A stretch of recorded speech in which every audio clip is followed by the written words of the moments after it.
Hello to the folks who are watching any of these. My name is Jonathan Cohen. I'm the policy director with Progressive Mass, and we're doing our afternoon series of candidate interviews for U.S. congressional races. So, Jamie, if you want to, for the opening question here, if you want to just give us your opening pitch, who you are, why you're running, and just take a minute or two to tell us a little bit more about who you are. Sure, thanks so much. So my name's Jamie Belsito. I'm a full-time working mother of two, a seventh grader and a 10th grader, and they have less rights than I did at their age. So this is part of why I'm running. I have almost 30 years of experience working with Congress. I started my journey as a congressional intern for Congressman Moakley in South Boston doing constituent immigration work. And I pursued that area of policy for approximately 15 years. I worked with Ted Kennedy on immigration reform and remember very distinctly being in former Speaker Dick Gephardt's office with a 12-page PowerPoint on how we were going to do comprehensive immigration reform. And I'm not quite sure what happened, but here we are. All these years later, nothing has happened. It's abhorrent. My closest immigration story is my dad's family came from Syria, and when Assad was gassing and bombing people, they were not even allowed to come to this country at that time because of our skewed immigration laws. And to be very truthful, my family, who's served in the military, my family from Syria for generations, they were not allowed to become United States citizens because they were racially ambiguous. So they were Mhm. not allowed to become U.S. citizens until I think it was the late 40s, early 50s. So things haven't gotten any better here with our immigration system. And currently, I am the town moderator in Topsfield, the elected town moderator. I know we cannot Proposition 2.5 override ourselves out of every financial deficit that we're facing as towns or expect the cities to absorb unbelievable costs either. This is what I believe to be a hangover from the Reagan era. I am a product of the Reagan era. I am a Gen Xer here, and I am disgusted by how our country has turned out at this point in my life. I did not expect to be here. I am from a proud military family. My father served in Vietnam. My brother served Desert Storm 1. My grandfather was in Iwo Jima, 4th Marine Division. My grandmother's brother was the first casualty of the Vietnam War. I'm from a Gold Star family. We're treating our military like garbage and sending them into willy-nilly wars like we're in 4 weeks now with Iran with no understanding that these are people's lives and we do not take care of them when they come back. I'm also a former state representative for the 4th Essex District. And I let me did. chime in so we can get to some of the questions. You'll probably touch on some of the other things there. So, since we're here with Progressive Mass, do you consider yourself progressive? And if so, how would you define the word progressive? I never considered myself as a progressive. I just considered myself as that 8-year-old me with my fist in the air. Kind of like, we got to take care of people. Why is this system broken? But being more and more involved in politics, I've realized that I apparently I am. I really believe that this democracy truly has to be we the people and not I the person. And we have just seen money, especially lack of campaign finance reform and elites, whether it's Republicans or Democrats, t take our power right away from us. And we are at a crossroads that I just can't bear or believe that we're in. And everyone deserves a seat at the table. This isn't the haves and have-nots. This is about us. So, yeah, I stand up for every vulnerable population that needs support and access to rights for an equal society, and am a humanitarian rights champion, and am here to fight the good fight to take care of people. Awesome. And so, obviously, one thing on people's minds a lot these days is ICE and immigrants' rights, immigration. Do you support the goal of abolishing ICE? And if so, what does that mean to you in practice?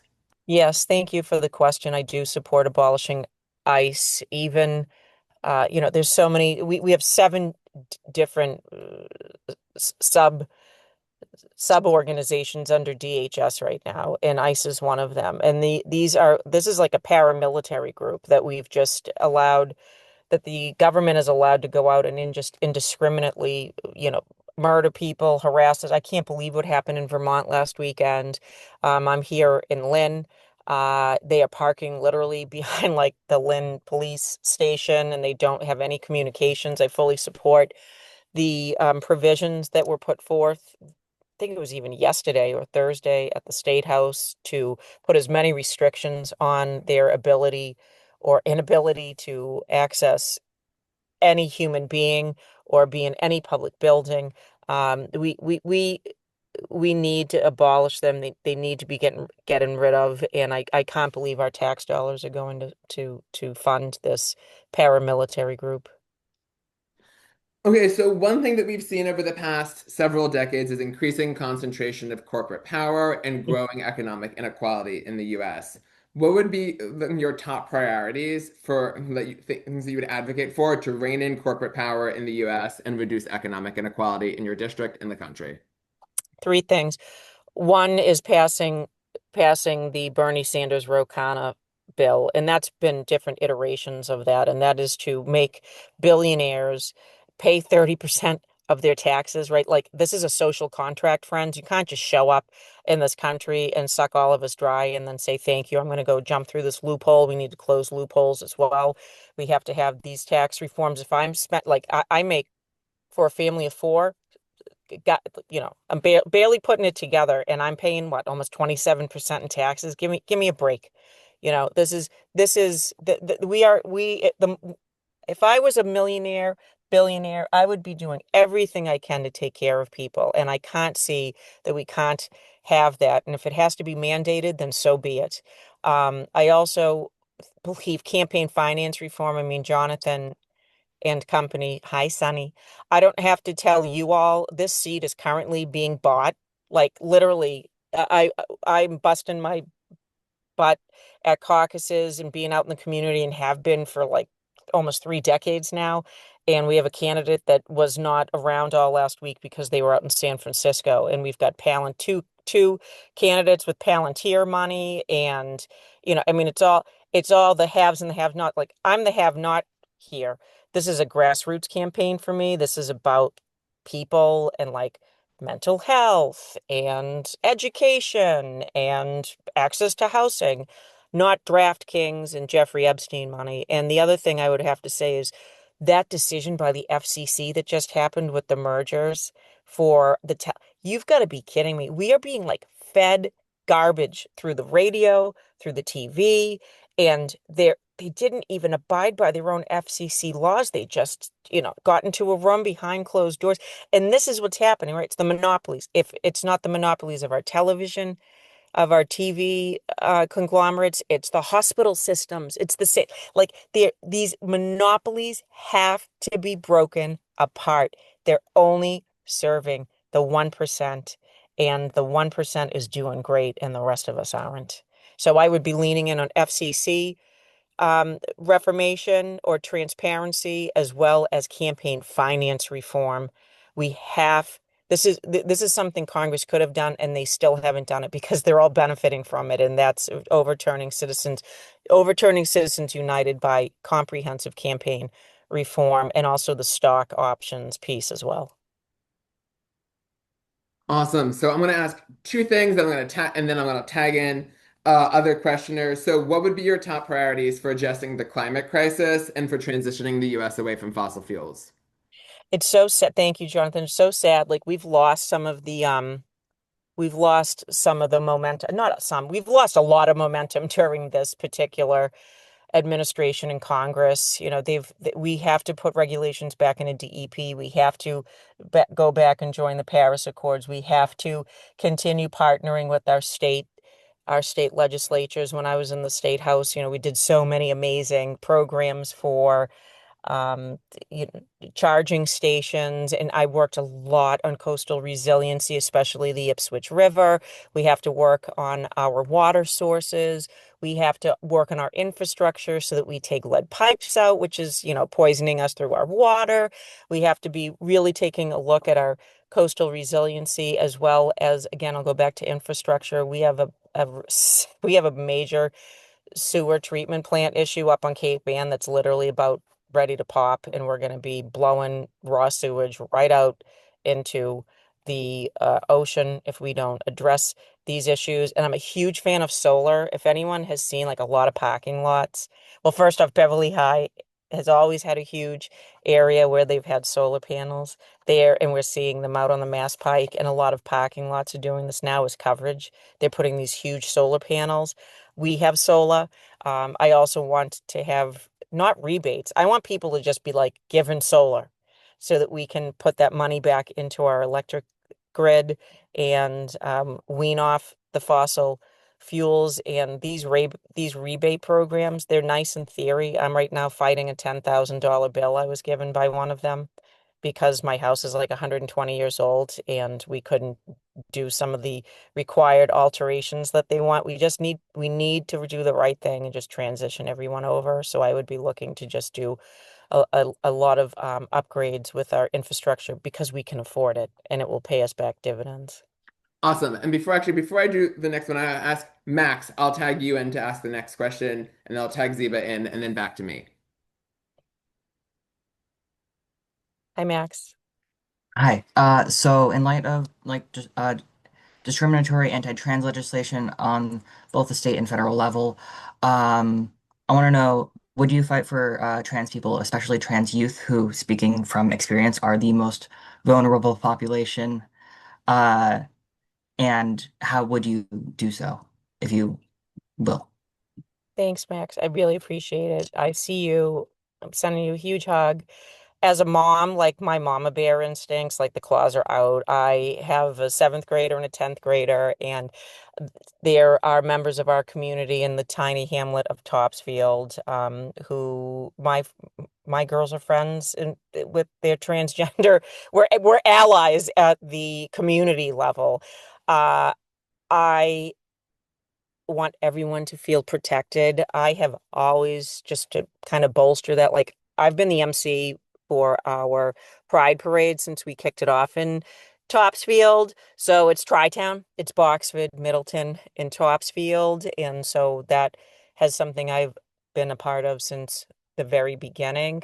I was very proud to cast my vote for transgender Kea when I was in the legislature in 2022. I have done a ton of work trying when all those changes were happening. I think it was like 2 years ago when like Boston Children's wasn't sure if they were going to be able to continue. And then like Baltimore all of a sudden put out a note, and then Washington, D.C. So it was like trying to connect care to families who needed that access. I'm actually still doing it with some estrogen uplift, which is a woman going through menopause. I need my HRT. So I'm just trying to like make things available. And NAGLY I've always been a part of, and always been a part of the Pride Parade in Salem. And I stood against the congressman's comments immediately the second they came out on our trans youth. I'm also trying to make sure that our campaign is involving our trans youth and our LGBTQ. So we're just starting to come out of the gates. People are just starting to understand there's a congressional race other than you all who are plugged in. So I would say, please join us. Please let your friends know that there's an ally here. And um, yeah, I am not having any of this discriminatory BS. It's not part of what I believe in, nor is it part of our country. And so thank you for being here and being with the baddies that are progressive mass. Awesome. Thank you. And then Ziba. Hi, Zeba. Ziba, Oh, unmute. you're on mute. Oh, I'm on mute. Thanks. Hi, Jamie. I'm Ziba. I have two questions about foreign policy.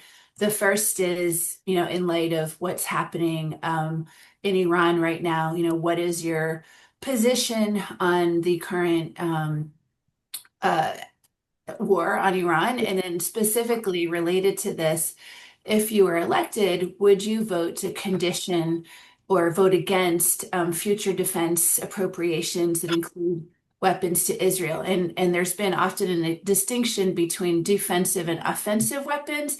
I'd like to understand where you fall in that Mhm. debate very specifically. Thank you. And I have one more afterwards. Mhm. Sure.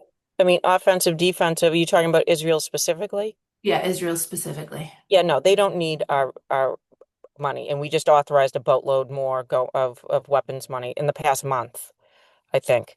And right now we're in week 4 with Iran, and I absolutely cannot get over this. Although if we really take a look at it, this is why we invaded Venezuela. This is why we're talking about taking over Cuba. This is all about money. This is all about oil. I mean, I'm watch Al Jazeera every morning to really get a better understanding what the hell's going on because our news is garbage over here. And it's like the Iranians, look, they have no F's to give, right? Like this is like this is it. They are a dictatorship.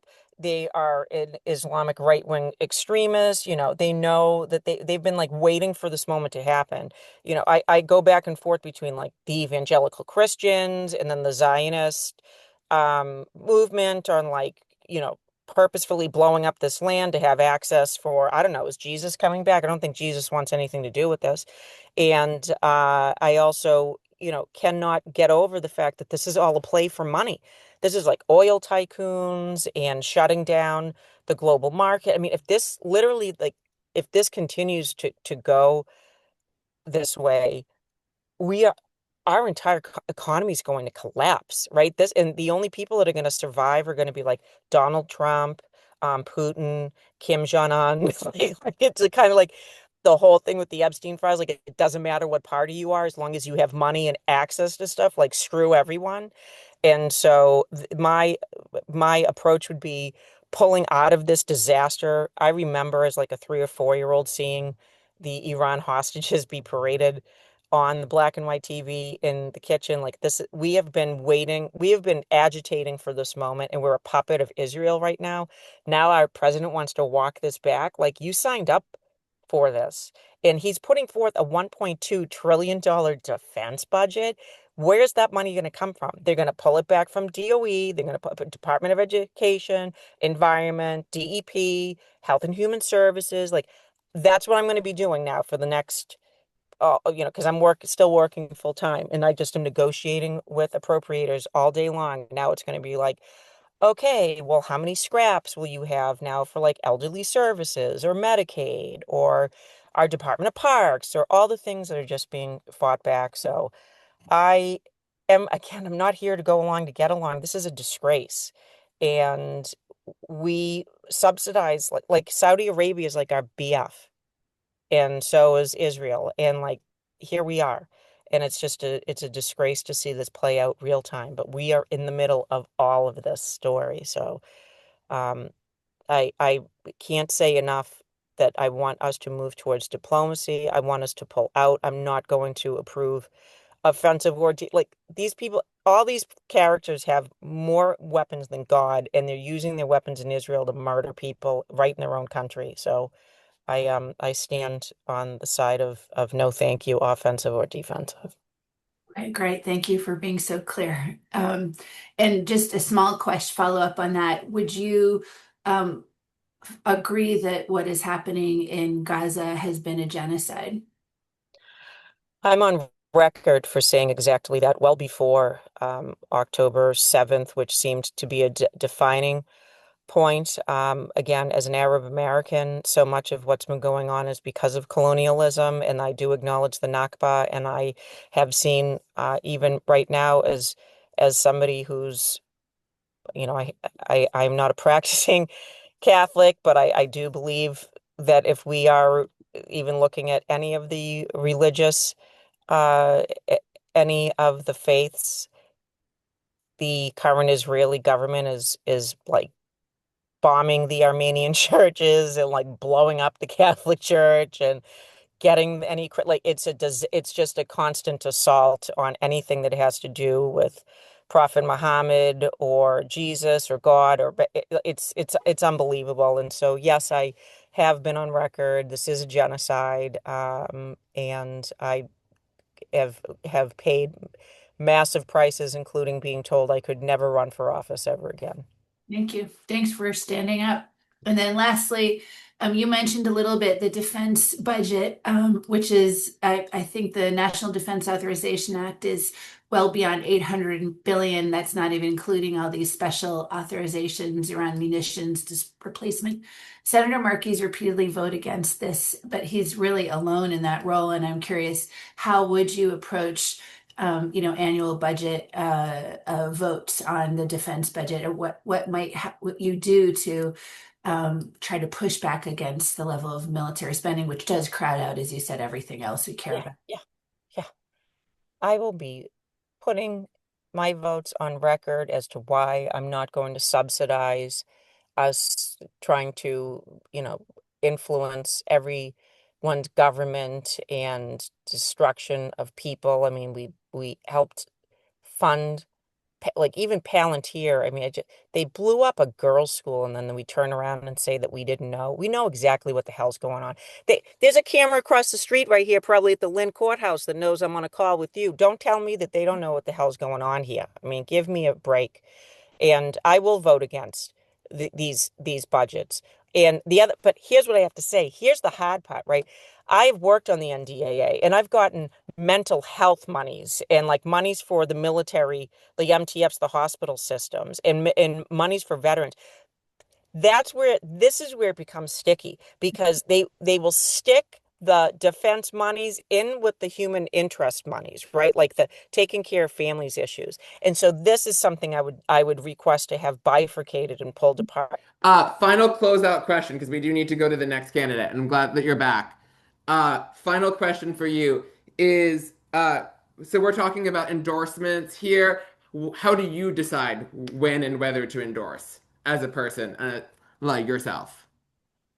Oh, like when I've endorsed candidates? Yeah. Oh, yeah, you got to have the same values, right? You have to have the same integrity. I think that as long as the values and wants and outcomes are in alignment, that has been when I have endorsed. I've not endorsed, and I'm not a go along to get along. So I've not just endorsed just because, like, oh, I've been asked. Like you really have to Hmm.